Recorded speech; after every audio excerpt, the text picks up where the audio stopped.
my name is Agnes Devereux, and I'm going to make for you a vanilla sponge cake with whipped cream and strawberries. And it's a birthday cake from my daughter Elizabeth, whose birthday is tomorrow, and she's holding the camera today.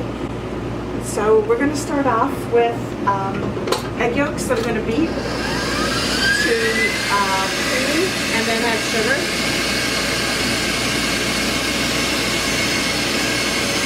So a sponge cake is a typical Irish cake. It has no butter in it, and it's a very light cake. I've been making sponge cakes since I was 9 years of age, and basically when I was a kid, we probably made a sponge cake every day in the summertime. I grew up in a small hotel, so we had cake a lot. What I love about this cake is it's really great in June or summer because it highlights fruit. But in the winter you could make it with simply jam and whipped cream. It's sometimes called a sandwich cake in Ireland. And I'm not really sure why they're not more popular in this country. People seem to like buttered cakes better in the United States. But anyway, the egg yolks are beating away here and they're really creamy looking now. And I'm just going to wipe down the edges of the pan. The bowl, I should say. And this is a really quick cake, but it is all about technique, and it's a wonderful way to learn the technique of beating egg whites and folding, which is a really basic knowledge for baking. One of the other things that I learned to do when I was a kid was something called a rock bun, which is a really shaggy stone, and it teaches you the technique of rubbing butter into flour, which is also a great technique to know for all kinds of baking, including pie making. This is also known as a hot milk sponge, and the reason for that is you use a little bit of hot milk to thin out the egg yolk so that it isn't too thick for folding in the egg whites. So I heated up some hot milk on the stove, and I'm just going to add it in here.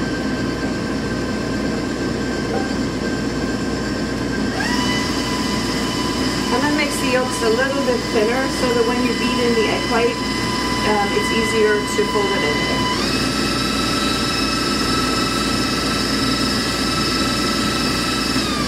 I'm in a restaurant kitchen here, so I'm really lucky I can just switch this out and get another bowl with a mixer, which if you were at home you'd have to like wash everything and clean it. And of course it's really important when you're making egg whites that it's spotlessly clean and there's absolutely no yolk in the white, and that it's completely dry and no oil whatsoever on your whisk or in your bowl. And it's even better if the egg whites are at room temperature because they beat to a greater volume. So I have the egg whites in here, and I'm going to beat them until they're nice and have soft peaks, stiff but not dry. And that's going to take a few minutes, so we're going to let that run for a little bit. So the egg whites look really good now. They're stiff. I'm going to let that sit there for a minute, and I'm going to add the vanilla, which is 2 teaspoons of vanilla, to the egg yolk and sugar mixture.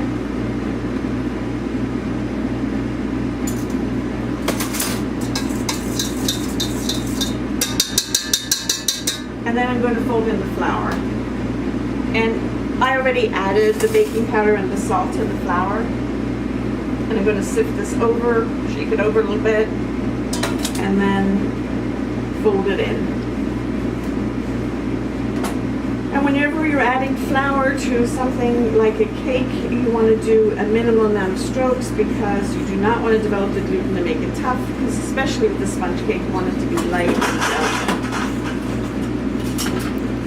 So Elizabeth requested this cake for tomorrow, and this is her birthday. In years past, when they were little, I used to do like really elaborate cakes, like tiered cakes with buttercream roses and stuff like that. And then my daughters went through a phase where they wanted ice cream cakes from the store, and now we're going back to having real cakes again. I'm going to take the egg whites and fold them in here. So you can see this is a really quick cake. It also doesn't take a very long time to bake. And you just fold one into the other.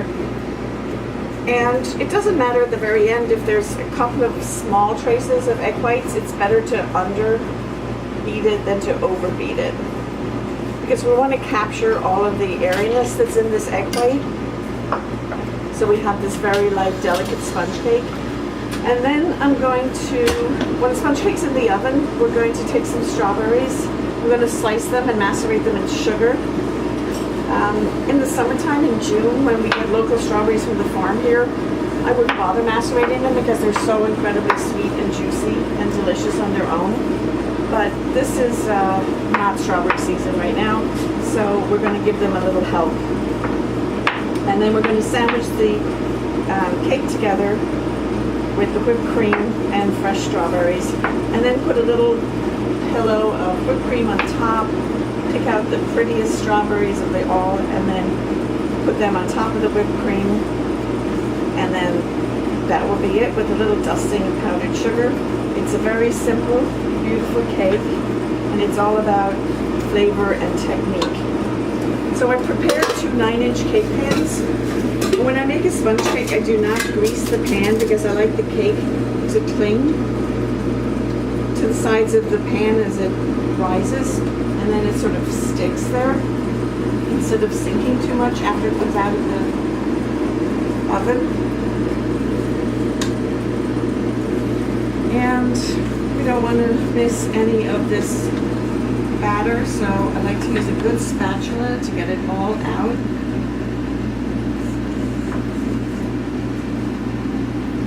And then I am going to use a scale to make sure that these are even.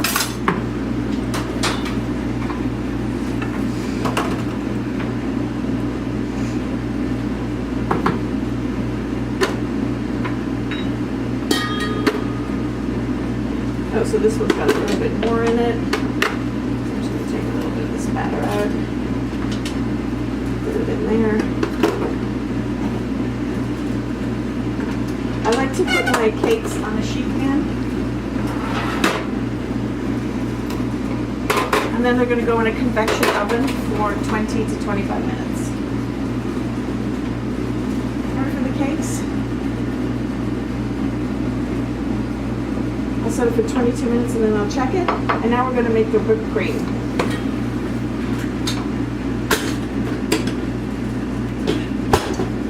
And here I've got some really amazing Ronnybrook Farm dairy cream with vanilla bean paste, which is a product I absolutely love to use. It's got more flavor than just vanilla extract, and some sugar. And I don't have another whisk, so I'm going to clean this one off.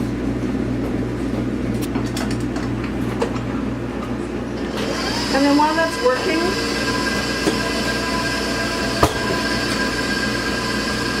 we're going to prepare the strawberries.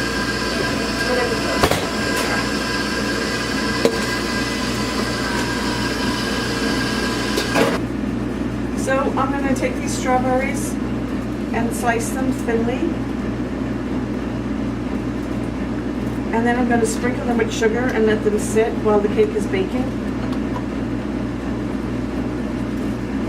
And that's called macerating, and it brings out the juices in the strawberries, which will sink down into the cake and make it nice and juicy also.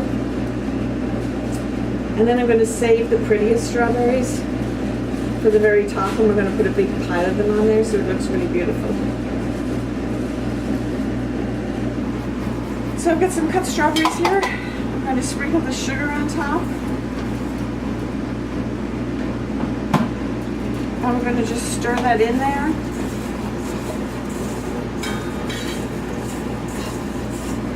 And let it sit while the cake is baking, and then in about 15 minutes it'll be all like juicy and delicious and really sweet. And meanwhile, I'm going to choose the prettiest berries here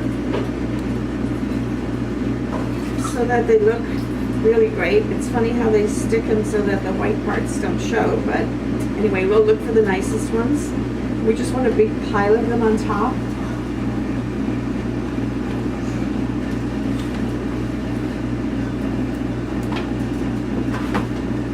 And that looks good.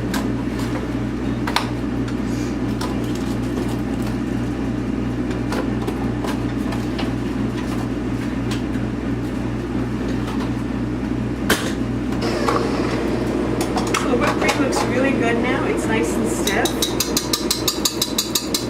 This Ronnie Brook cream has this beautiful yellow color because it comes from pasture cows, and it has little flecks of vanilla in it from vanilla paste and a little bit of sugar. One of the things about my philosophy with desserts is that they not be too sweet, and I really want to be able to taste the strawberries, and I want it to be perfectly sweetened but not overly sugary so that it masks all the fruit flavors. So we're going to put this in the fridge to chill, and then we're going to take the cake out of the oven, and when it's cold we're going to assemble it. So my timer's going off, my cakes are done. I'm going to get them out of the oven.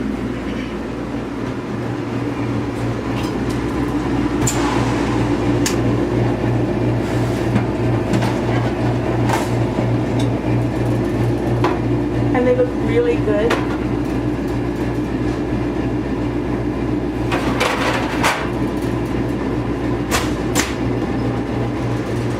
And we're going to let those cool off for a few minutes. Strawberries are still macerating, getting nice and glistening, getting juicy. And then when those cakes are cooled down, we're going to assemble the cake. Morning.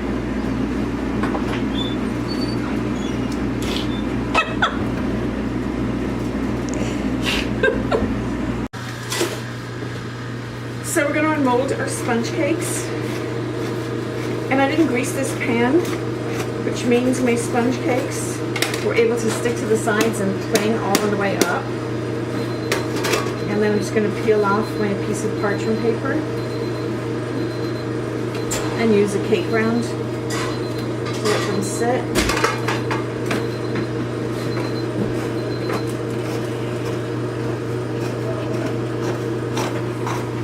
And they come off the sides of the pan really easily. Just tap them out, peel away the paper. This is still quite warm, so it has to cool down a bit, because if you put whipped cream on a warm cake, it'll just melt into it. So I have my cooled cakes, and I'm going to put down a layer of strawberries. Use a spoon for that. And the juices are going to soak down into the cake.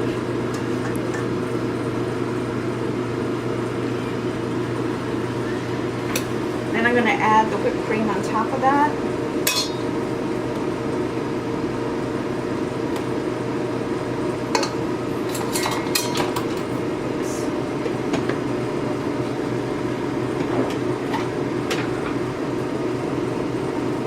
Some more whipped cream. So there are so few elements to this cake, it's really important that all of them be really perfect and beautiful, because it's about the ingredients. And we'll put more strawberries on top of this. And I want some strawberries to peek out the side, because that looks so good. And if it falls down like that, that's okay too.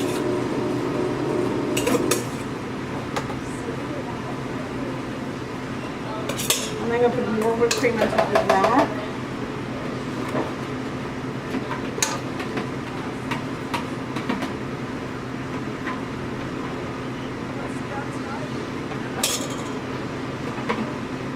And then I'm going to add the top layer,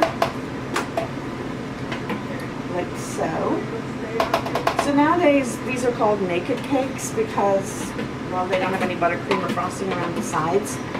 And they're very popular for weddings, and they have that really cute homespun look. I'm going to pile this whipped cream like a big pillow of soft whipped cream on top.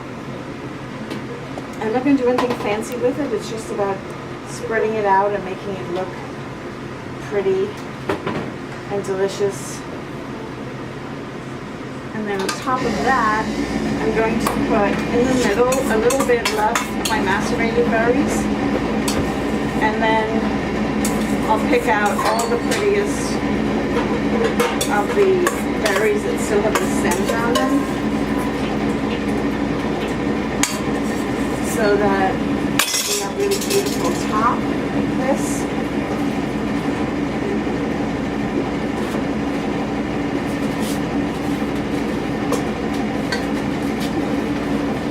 And then I'll get, just at the end, a little bit of powdered sugar and finish the whole cream off.